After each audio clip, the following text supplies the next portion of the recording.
वैभव जो आहे तो निक्कीच्या अंगावरती धावून गेलाय आणि निक्की सुद्धा जे आहे ते वैभवला बुसणाऱ्या बोलत आहे. नक्की काय झालंय पाहूया व्हिडिओमध्ये. नमस्कार मित्रांनो, माझं नाव तुषार आणि सेव्हन मराठीमध्ये तुम्हा सगळ्यांचं पुन्हा एकदा स्वागत आहे. अशाच एक्सक्लुझिव्ह बातम्यांसाठी प्लीज सेव्हन मराठीला सबस्क्राईब करा, व्हिडिओला लाईक करा आणि व्हिडिओला कमेंट सुद्धा करा. मित्रांनो, बिग बॉसचा एक प्रोमो आलाय. त्या प्रोमोमध्ये वैभव आणि निक्कीचं जोरदार भांडण झालेलं आहे आणि वैभव जो आहे तो निक्कीच्या अंगावरती धावून गेलाय. या भांडणामध्ये आपल्याला जान्हवी सुद्धा दिसत आहे आणि ती सुद्धा निक्कीला भांडताना दिसत आहे. भाऊच्या धक्क्याचा इम्पॅक्ट जो आहे तो एवढा मोठा होईल अशी बिग बॉसच्या मेकर्सने सुद्धा अपेक्षा नव्हती केली. कारण वैभव, जान्हवी आणि निक्कीमध्ये जोरदार भांडण झालेलं आहे. वैभव जो आहे तो निक्कीच्या अंगावरती धावून गेलाय. निक्की जे आहे त्याला म्हणली की तू कॅप्टन होण्याच्या लायकीचा नाहीये. ही गोष्ट वैभवला आवडलेली नाहीये आणि वैभव जो आहे त्याला बोलताय की तू नासकी आहे. त्यानंतर निक्कीचा रिप्लाय येतोय की तू बुसणारी आहे आणि वैभव रागात जे आहे त्याच्या अंगावरती जात आहे.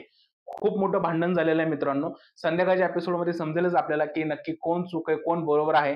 पण निक्की जे आहे ते फुटेज क्वीन झालेली आहे आणि या सगळ्यांचा वापर ती आहे ते फुटेजसाठी करत आहे आणि यामुळे बी टीम कुठेतरी पाठी पडताना दिसत आहे. तर बी टीमच्या मेंबरनी ऍक्टिव्ह होण्याची खूप जास्त गरज आहे, कारण ए टीमची भांडणच आता आठवडाभर आपल्याला दिसणार आहेत. आता वैभव आणि निक्कीची ही लढाई जी आहे ती कुठपर्यंत पोहोचते हे सुद्धा पाहणं इंटरेस्टिंग असणार आहे. तुमचं काय मत आहे या सगळ्या गोष्टीबद्दल मला नक्की सांगा कमेंटमध्ये. जर हा व्हिडिओ आवडला असेल तर त्याला लाईक करा, शेअर करा, चॅनलला सबस्क्राईब करायला विसरू नका. भेटूया पुढच्या व्हिडिओमध्ये. तोपर्यंत भारत माता की जय.